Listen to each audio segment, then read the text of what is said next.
Sorry for the wait. Here. I handed over one of the 2 towels to her, and then I took off my sweater and started washing myself. The cold, wet towel felt pretty good against the warm heating of the car. Hey, you go ahead and clean yourself too. It feels nice and cold too. Okay. She was a little reluctant at first, but then she slowly started undoing her buttons. The shirt and jeans that were all too big on her. Unlike me, she simply washed herself by retracting her hands into the shirt. Okay, there we go. Whew. Say, what is it? Don't look.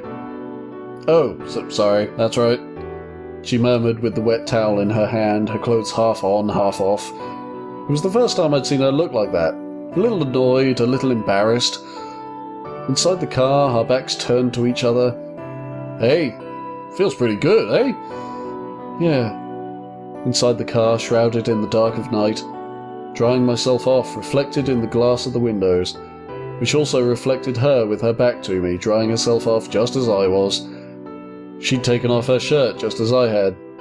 I didn't mean to look, but I could see big scars on her chest. Probably post-surgical. I didn't know what for, but they were much larger than mine.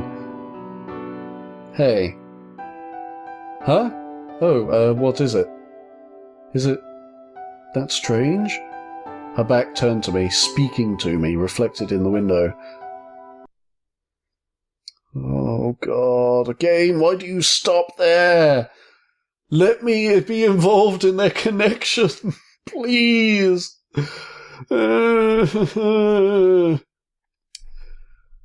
Now, we call that a ninja edit.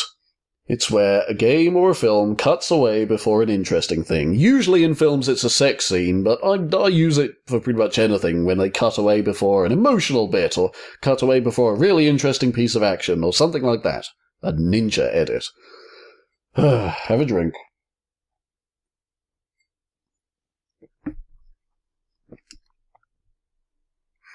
Okay, January 25th, 2005, let's go. The silver coupe in motion underneath cloudy skies. Driving around without a destination as per usual. It was already 3 days later, and nothing had really changed in that time. Along the way we'd found a free public open-air bath, and since it seemed devoid of people, we were able to take a bath after all. Other than that, we were out of money and we were running out of gas again. Are you getting tired? Not really. We exchanged these words while eating convenient store-bought rice balls. They might have been tastier than anything up at 7F, but they were becoming pretty boring by now. But we didn't have enough money to have anything but this kind of meal. It's noisy. Huh? What is it all of a sudden? The car's sounding louder than before. Oh yeah, fair enough. This was probably because I cracked the muffler when I was escaping from the pachinko parlour. I hadn't really noticed it, but sure enough, the car was sounding louder. Yeah, not a real impediment to driving. But the bigger problem was the gas. I'd already been driving for 5 minutes since the meter had bottomed out at empty. And I only had 900 yen left. Unlike last time, this was obviously not enough. And if the car stopped due to lack of gas, we'd be able to do nothing anymore. Having decided, I looked for a gas station, and one that was self-service. Having found one, I stopped the car next to the nearest pump. I'm gonna get some gas. I see. But don't get out of the car. No answer. She probably knew what I meant by that. I opened the cap to the gas tank and snaked in a gas hose. Only one other car in the station, in the little building with an attendant within. Probably there to get payment and give back change. According to the notice on the wall, you were supposed to take the receipt to him when you were done. We could probably make our getaway right now if we wanted. Is what I felt as I looked around the quiet gas station. 23, 24, 25, 26, the numbers went on by the meter. Too slowly it seemed, unlike last time. I kept wondering uneasily if it wouldn't fill up a little bit faster. And then, after the meter hit 40, right before the tank was full... Welcome! For some reason, the attendant, who had been in the building up until now, came rushing toward us. "Sir, are your tire pressure and ashtrays okay?" "Huh? Oh, yes, they are." "I see. Well, it's cold out, so please be careful."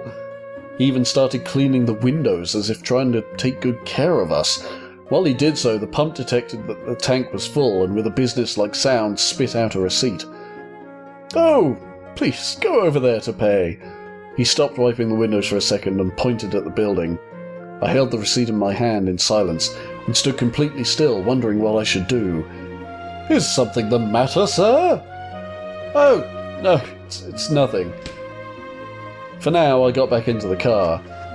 And then I just turned the engine into ignition. What should I do now? The attendant was washing the rear window by now, so if I floored the accelerator, he'd be able to read the license plate number right away. Your dad should already have reported this car stolen. Okay? You should already be in the police's, attentions. It's right? I'm not crazy here, am I? And we get arrested just like that. But we had to escape now. Having decided, I floored the clutch. And then, just as I was about to shift from neutral into first gear... Here you go. Huh? Go ahead and use it. She abruptly produced an envelope, and then took a 10,000 yen note out and gave it to me. You have money on you? I'd never have thought that she had any. And because of that, we'd had so many hardships up until now. Why didn't you tell me? Did you ask? Huh? Oh, no. Well... Because you didn't ask. And with that, she turned back in silence to the window. Oh, come on! He clearly said, we don't have money. Is she saving it for something in particular, or is she just being a douche? That's really not cool. Ugh. The silver coupe in motion once more. The tank was full again, and we had a 5,000 yen note as change. But what had just happened was weighing heavily on my mind. Hey, Here. Oh, here, this is all of it. What? Before I could get any further, she presented the envelope to me. Can I use this? Doesn't really matter. I looked into the envelope, and there were 4 10,000 yen notes inside. This would be enough. But now there was something entirely different on my mind. Why did she have this much money on her? The couple thousand yen that I brought with me were just whatever I'd had on hand at the time, but in her case, it was as if she'd prepared this all in advance. Hey, you said you didn't want to die on 7F, right? And not at home either. Yeah, same here. Then where exactly did you want to go? Didn't you prepare this money for just that purpose? And then I remember what she told me earlier, that she was going to go somewhere while she still could. And she asked me, do you want to stop me or come with me? So in truth, is there somewhere you want to go? Not really. That's not much of an answer. There isn't anywhere. That was all she murmured, desolately, sadly. If that was the case, had she been preparing for a trip all by herself, without having a destination in mind this entire time? It did make me wonder who would do such a lonely thing. But as I gazed at her lonely-looking profile, I found my answer. She would. Then how about you? Me? Not really, Don't imitate me. I'm not imitating you. We kept driving along without a destination. One had escaped from 7F without a second thought.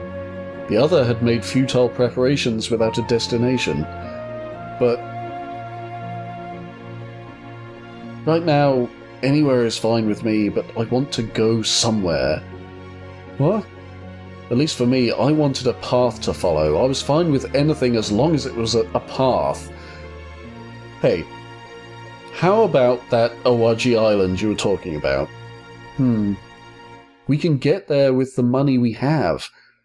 Really, anywhere would have been fine, as long as it wasn't 7F or home, as long as we could get there.